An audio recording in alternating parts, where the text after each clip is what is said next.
জয় বেদনাথ, জয় বেদনাথ, জয় বেদনাথ, হর হর মহাদেব। এত ভিড়ের মধ্যেও বেশ ভালো করে আমরা বাবাকে পুজো দিয়েছি, ডালা চড়িয়ে। শিবরাত্রি সেই উপলক্ষে প্রচন্ড ভিড় হয়েছে।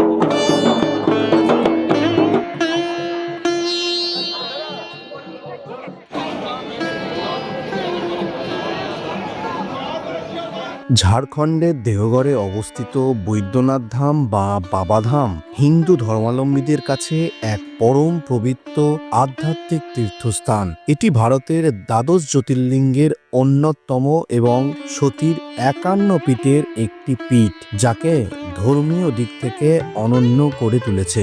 শিবরাত্রি উপলক্ষে আমরা পৌঁছে গেছিলাম দেওঘরে, সেই নিয়েই শুরু হচ্ছে আজকের এই ভিডিওটি।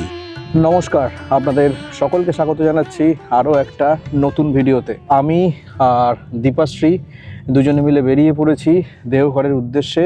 বছরের প্রথমটা ফার্স্ট ভিডিওই শুরু হবে মহাদেবকে দিয়ে। তাহলে চলুন ভিডিওটি শুরু করা যাক। এখন আমি আমার হোম টাউন বজবজ থেকে চলেছি হচ্ছে হাওড়ায়। তো আজকে আমার রাত্রিবেলায় ট্রেন আছে 11:30-এ, মোকামা এক্সপ্রেস। এটা বেস্ট, কারণ রাত্রিবেলা উঠুন, ভোরবেলা নেমে যান। দুদিনের জন্য মাত্র আমরা বেরিয়েছি, এটা শর্ট টাইমেই প্ল্যান হয়েছে। তো আমরা দেখব হচ্ছে বৈদ্যনাথ ধাম এবং দেওঘরের বিভিন্ন জায়গা ঘুরে দেখব। তার সাথে কিন্তু থাকবে শিমুলতলা, এবং শিমুলতলাও কিন্তু আপনাদের ঘুরিয়ে দেখাবো, এবং থাকবে একটা নতুন ঠিকানার খোঁজ। চলুন যাত্রা শুরু করা যাক। বছরের প্রথম ট্যুর, ওর সাথে মহাদেবকে আবার দর্শন করতে চলেছি। দ্বাদশ জ্যোতির্লিঙ্গের অন্যতম জ্যোতির্লিঙ্গ হচ্ছে বৈদ্যনাথ ধাম। তো বাবা নিশ্চয়ই ডেকেছে, ডাক এসেছে। তো যাই হোক করে দুদিনের জন্য ছুটি ম্যানেজ করতে পেরেছি, বেরিয়ে পড়েছি। তো এই নিয়ে দেওঘর আমি আগেও গেছি, কিন্তু আনফর্চুনেটলি সেবার আমি বৈদ্যনাথ ধাম দর্শন করতে পারিনি। তো দেখা যাক এবারে কি হয়, বেশ ভালো লাগছে। হ্যাঁ, তো ফাইনালি আমরা এসে পৌঁছালাম এই হাওড়া স্টেশনে। এখন প্রায় 10টা বাজে, তবে যেহেতু 1.5 ঘন্টা এখনও টাইম আছে হাতে, দেখি একটু ওয়েট করতে হবে। তবে হ্যাঁ, যতবারই কিন্তু হাওড়া স্টেশনে আসি না কেন, এই যে ওল্ড কমপ্লেক্সের যে এই ওয়েটিং লাউঞ্জটা, আমরা কিন্তু এখানেই বসতে বেশি পছন্দ করি, কারণ এখান থেকে হাওড়া স্টেশনের যে একটা সুন্দর ভিউ লাগে, দারুণ দেখতে লাগে। আর উপর থেকে এই রকম একটা সুন্দর ভিউ দেখুন, নিচেই যাত্রীসাথীর ট্যাক্সি স্ট্যান্ড, আর সেই দিকে হচ্ছে ওল্ড কমপ্লেক্স। তবে ট্রেন এখনও দেরি আছে। আমরা এখানে এলাম, এখন বাজে হচ্ছে 10টা, আমাদের ট্রেন 11:20-তে। মোটামুটি 7 নম্বর প্ল্যাটফর্ম থেকেই ছাড়ে। তবে এখানে কিছুক্ষণ বসবো। এখানে ওই 1 ঘন্টার জন্য আমাদের দুজনের মোটামুটি যা কস্টিং পড়লো সেটা হচ্ছে 45 টাকা। এই হচ্ছে তার বিল। তো ফাইনালি আমাদের 13029 হাওড়া মোকামা এক্সপ্রেস 7 নম্বর প্ল্যাটফর্ম থেকেই ছাড়বে। ট্রেন অলরেডি চলে এসছে, আর আমার পাশে দাঁড়িয়ে আছে, একটু আগেই ঢুকলো, হাওড়া এনজেপি বন্দে ভারত এক্সপ্রেস। তো আমাদের যে ট্রেন মোকামা এক্সপ্রেস, সেটা কিন্তু স্টেশনে অলরেডি দিয়ে দিয়েছে। আমাদের আজকে কোচ নাম্বার আছে হচ্ছে S3। তবে এই ট্রেনটা কিন্তু ডেলি ছাড়ে আপনার হাওড়া থেকে, প্রত্যেক দিন 7 নম্বর প্ল্যাটফর্ম থেকেই ছাড়ে। 6খানার মতো আপনার জেনারেল কোচ আছে এবং 3টে স্লিপার কোচ আছে। তো এই হচ্ছে আমাদের কোচ S3। ওঠা যাক। জয় জগন্নাথ, জয় জগন্নাথ। চলো। আর এই যে দেখতে পাচ্ছেন, এই হচ্ছে আমাদের সিট নাম্বার 34-35 আমাদের সিট নাম্বার পড়েছে। আর ওই স্লিপার আর কি বলবো, সব একই। এইদিকে প্লাগ পয়েন্ট আছে 2টো, ওপরে মিরর আছে। আর এই হচ্ছে সিটের অবস্থা, পুরো ধুলো পড়ে আছে, আর নিচে জল রাখার একটা বোতল হোল্ডার আছে। তো ফাইনালি ঘড়ির কাঁটায় বাজে 11:20, আমাদের ট্রেন কিন্তু এই হাওড়া স্টেশন ছেড়ে জাস্ট বেরোচ্ছে। তবে এই হাওড়া থেকে শুরু করে আপনার মোটামুটি মোকামা পর্যন্ত এই ট্রেনটা প্রত্যেক দিন কিন্তু হাওড়া থেকে ছাড়ে 11:20-তে, আর মোকামা গিয়ে পৌঁছায় পরের দিন সকাল 10:40 তো এই হাওড়া থেকে মোকামা পর্যন্ত 455 কিলোমিটার পথ অতিক্রম করতে ট্রেনটা সময় নেয় 11 ঘন্টা 20 মিনিট। আর মোট হল্ট আছে কিন্তু আপনার ওই 49টার মতো। তবে এই ট্রেনে কিন্তু আপনার প্যান্ট্রি কার নেই, অনবোর্ড ক্যাটারিং নেই, তবে কিছু কিছু জায়গায় কিন্তু ক্যাটারিং আপনারা পেয়ে যাবেন। তবে আমরা কিন্তু মোকামা যাব না, আমরা হাওড়া থেকে শুরু করে কাল সকাল 5:50 আমরা নামবো হচ্ছে যোশীডি জাংশন স্টেশনে। আর এই যে দাঁড়িয়ে আছে এনজিপি হাওড়া বন্দে ভারত এক্সপ্রেস, এই যে।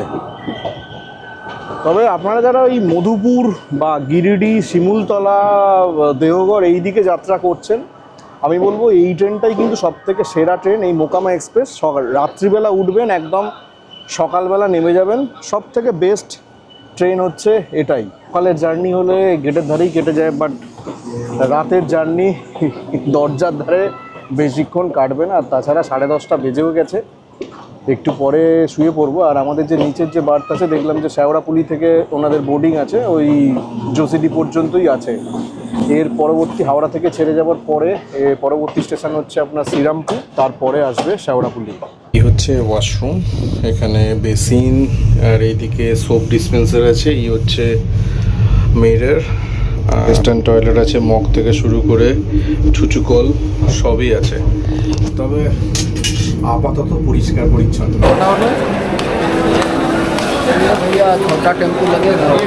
Very good morning. কালকে রাতে কিন্তু যতটা ঠান্ডা ভেবেছিলাম যে হবে, তার থেকে কিন্তু বেশি ঠান্ডা ছিল।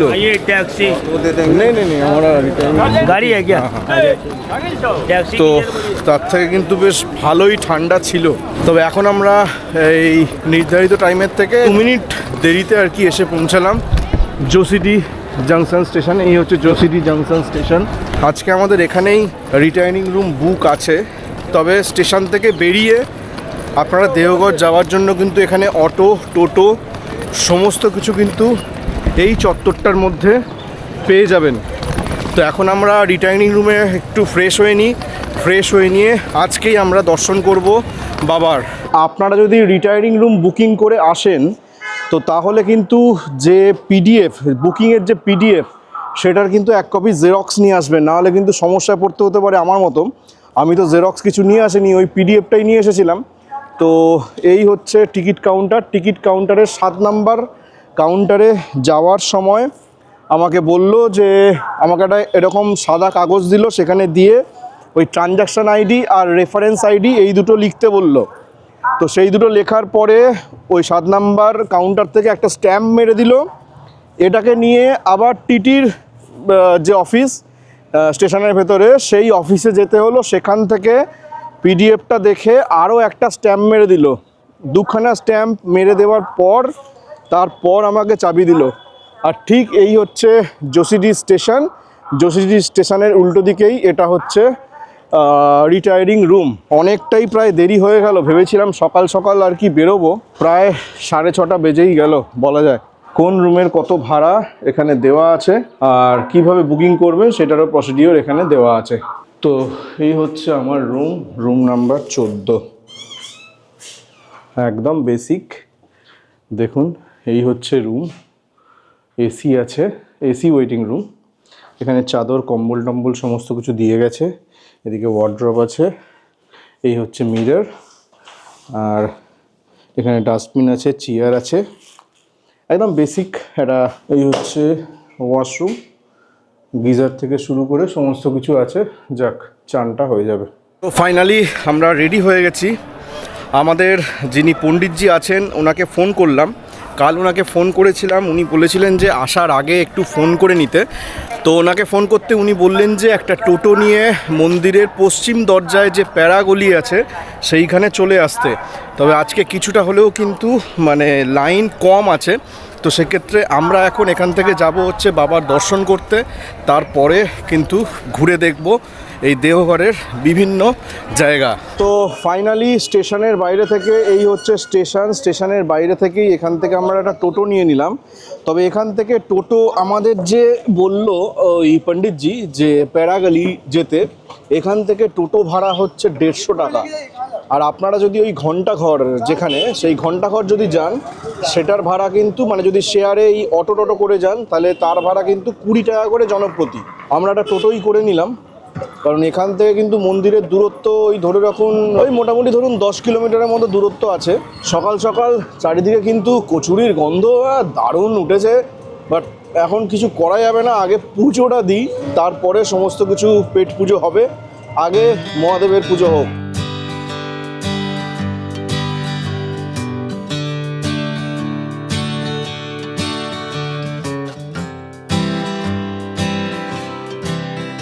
তো ফাইনালি কিছুটা আগেই আমাদের নামিয়ে দিল, যেহেতু এখানে নো এন্ট্রি আছে আর মন্দিরের সামনে এমনিই নো এন্ট্রি থাকে, তো সেই জন্য আমরা একটু হেঁটে যাচ্ছি মন্দিরের পশ্চিম গেটে।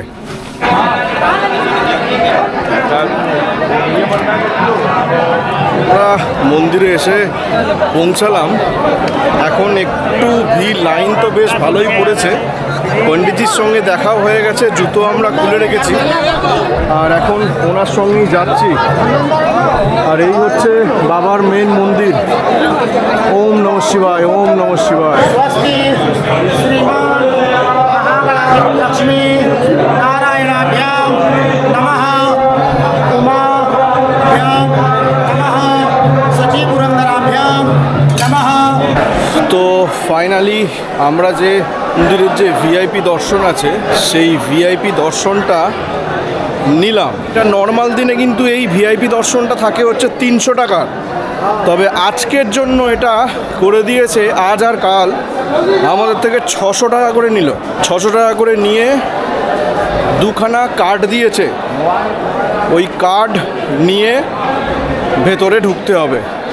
বলল 10 থেকে 15 মিনিট লাগবে এই পুজো দিতে, দেখা যাক কতখানি লাইন দিতে হয়। এখন বাজে হচ্ছে 8টা বাজে এখন। পুরাণ মতে ভারতের 12টি জ্যোতির্লিঙ্গের মধ্যে বৈদ্যনাথ ধাম অন্যতম। বলা হয় এখানে স্বয়ং মহাদেব বৈদ্য বা চিকিৎসক রূপে অবস্থান করেন, তাই এর নাম বৈদ্যনাথ। ভক্তদের বিশ্বাস এখানে প্রার্থনা করলে সমস্ত রোগ ব্যাধি থেকে মুক্তি পাওয়া যায়। জনশ্রুতি আছে যে লঙ্কার রাজা রাবণ শিবকে লঙ্কায় নিয়ে যাওয়ার জন্য কঠোর তপস্যা করেছিলেন।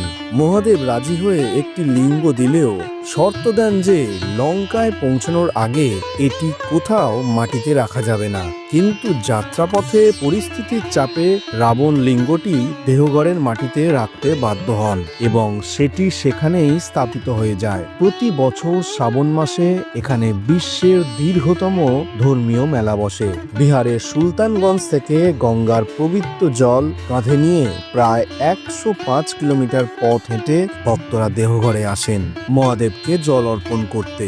এবং পুরাণ অনুসারে দক্ষযজ্ঞের পর দেবী সতীর দেহ নিয়ে যখন ভগবান শিব তাণ্ডব শুরু করেন, তখন বিষ্ণুর সুদর্শন চক্রে সতীর দেহ 51টি খণ্ডে বিভক্ত হয়ে বিভিন্ন স্থানে পড়েছিল।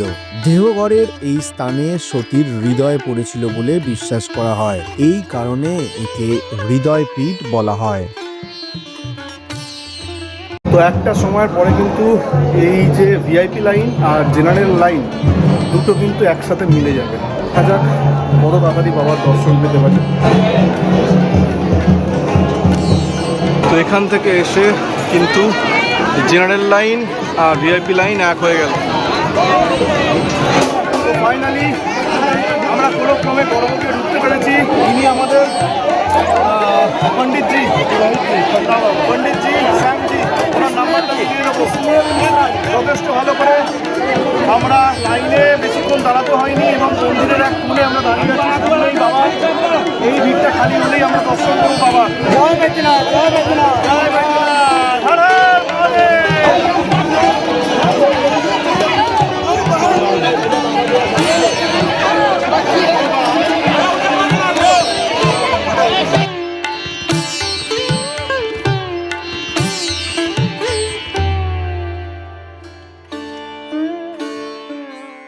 সুন্দর করে দর্শন হলো, মানে এত ভিড়ের মধ্যেও বেশ ভালো করে আমরা বাবাকে পুজো দিয়েছি, ডালা চড়িয়েছি শুধুমাত্র এই পণ্ডিতের জন্য। ওনার নাম্বারটা আমি ডেসক্রিপশন বক্সে দিয়ে রাখবো, আপনারা এলে কিন্তু অবশ্যই শ্যামজির সাথে যোগাযোগ করতে পারেন। হর হর মহাদেব। এই দেখুন পণ্ডিতের গর্ভ গিয়ে কি অবস্থা দেখুন, ভিড় দেখুন। এই ভিড়ের মাঝেও কিন্তু আমরা খুব সুন্দর করে পুজো দিয়েছি। হর হর মহাদেব। এই বৈদ্যনাথ ধাম কিন্তু 12টা জ্যোতির্লিঙ্গের মধ্যে অন্যতম। এই আমার পিছন দিকেই দেখতে পাচ্ছেন বাবা বৈদ্যনাথ দেবের মন্দির, এবং একই সঙ্গে কিন্তু এই ধাম একটা 51 শক্তিপীঠের আর একটা, মানে একই সঙ্গে বাবা আর মায়ের যুগলবন্দি বলা চলে এই বৈদ্যনাথ ধামকে।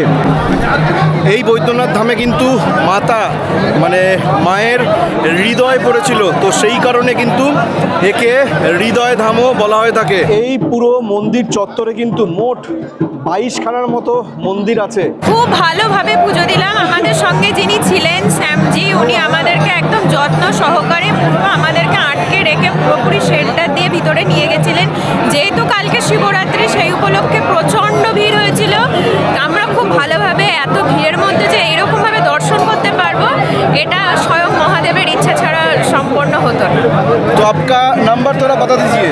9835385401। তো ওনার নাম্বারটা ডেসক্রিপশন বক্সে দেওয়া রইল, আপনারা চাইলে কিন্তু ওনার সঙ্গে যোগাযোগ করতে পারেন। সত্যি কথা বলতে প্রথমবার যে বাবার কাছে এলাম, এত সুন্দর দর্শন হবে জাস্ট ভাবতে পারিনি। ধন্যবাদ ওনাকে, সবটাই হর কিন্তু মহাদেব, হর ওনার জন্যই মহাদেব। হয়েছে। হর হর মহাদেব। দেখুন আমার পিছনেই যে দেখতে পাচ্ছেন এই লাইনটা, এখান থেকে লাইন হয়ে এসে এখানে কিন্তু সমস্ত জেনারেল আর যে ভিআইপি লাইন সব মিশে গেছে, মিশে গিয়ে এই নিচ দিয়ে চলে গেছে মন্দিরের দিকে। সত্যি কথা বলতে এত তাড়াতাড়ি যে আজকের দিনে দর্শন হয়ে যাবে ভাবতে পারিনি।